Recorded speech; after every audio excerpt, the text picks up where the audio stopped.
இன்னைக்கு நைட்டு டின்னருக்கு உப்புமா குழக்கட்டைக்கு அரிசி, துவரம்பருப்பு, சீரகம் எல்லாம் வந்து மிக்சியில் பொடி பண்ணி கிளறி வச்சுருக்கேன். இதுக்கு ஒன்றும் வேறு எதுவும் போடல. வெண்ணெய், கடுகு, உளுத்தம் பருப்பு தாளித்து கொட்டிட்டு தேங்காய் அதையும் நல்லா வறுத்துட்டு இதை நல்லா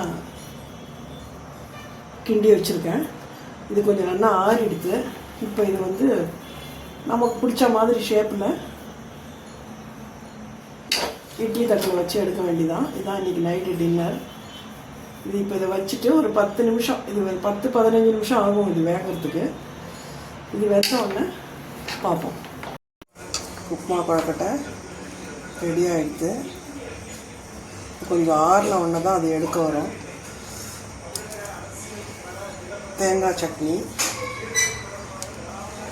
நல்ல சூடான அரிசி உப்புமா.